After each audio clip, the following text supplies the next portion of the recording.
8 বছরের শিশু রামিসা আক্তারকে ধর্ষণের পর গলা কেটে হত্যার ঘটনায় প্রধান আসামি সোহেল রানা এবং তার স্ত্রী স্বপ্না খাতুনকে মৃত্যুদণ্ড দেয়া হয়েছে।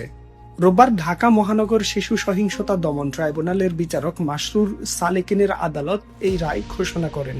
প্রধানমন্ত্রী যে আশ্বাস দিয়েছিলেন সেই রায় আশ্বাসের ভিত্তিতে মাননীয় বিচারপতি যে রায় দিয়েছেন তাতে আমার পরিবার সন্তুষ্ট।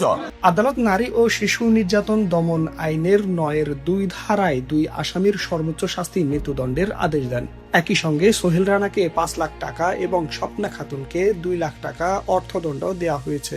উভয় আসামিকে মৃত্যুদণ্ডে দণ্ডিত করেছেন। একই সাথে আসামি মোহাম্মদ সোহেল রানাকে 5 লক্ষ টাকা জরিমানা এবং স্বপ্না খাতুনকে 2 লক্ষ টাকা জরিমানা প্রদানের আদেশ দিয়েছেন এবং সংশ্লিষ্ট এলাকার কালেক্টরগণ বা কালেক্টর, ডিস্ট্রিক্ট কালেক্টর এই জরিমানা আদায় করে ভিকটিম রামিসার বৈধ ওয়ারিসদের নিকট প্রদান করবেন সেই আদেশও দিয়েছেন। আদালত বলেছেন এই অর্থ ভিকটিম রামিসার আইনগত উত্তরাধিকারীরা পাবেন।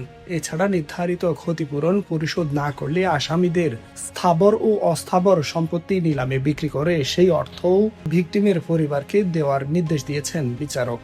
রায় ঘোষণার দিন সকাল থেকেই আদালত এলাকায় ছিল কড়া নিরাপত্তা ব্যবস্থা।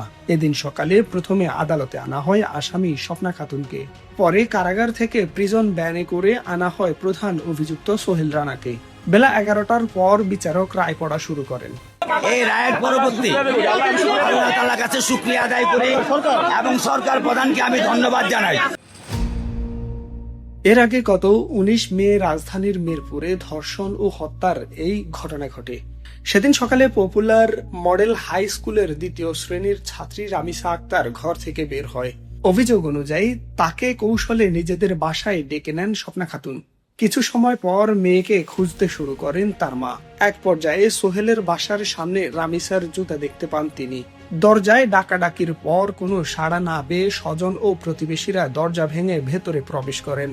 সেখানে শয়ন কক্ষের মেঝেতে পাওয়া যায় রামিসার মস্তকবিহীন দেহ, আর একটি বড় বালতির ভেতরে পাওয়া যায় তার বিচ্ছিন্ন মাথা। পরে 999-এ খবর দেয়া হলে ঘটনাস্থলে পৌঁছে পুলিশ। সেখান থেকে স্বপ্না খাতুনকে হেফাজতে নেওয়া হয় আর তথ্য প্রযুক্তির সহায়তায় নারায়ণগঞ্জের ফতুল্লা থেকে গ্রেপ্তার করা হয় সোহেল রানাকে।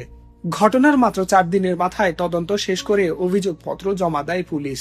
মোট 18 জনকে সাক্ষী করা হয়। 1 জুন অভিযোগ গঠনের মাধ্যমে বিচার শুরু হয়। 2 জুন সাক্ষ্য গ্রহণ সম্পূর্ণ হয় এবং 3 জুন আত্মপক্ষ সমর্থনের শুনানিতে নিজেদের নির্দোষ দাবি করেন আসামিরা।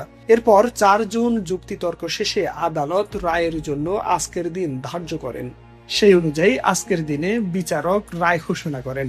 তথ্য বলছে নৃশংস এই হত্যাকাণ্ডের মাত্র 19 দিনের মধ্যেই বিচারিক কার্যক্রম শেষ করে রায় ঘোষণা করা হয়েছে।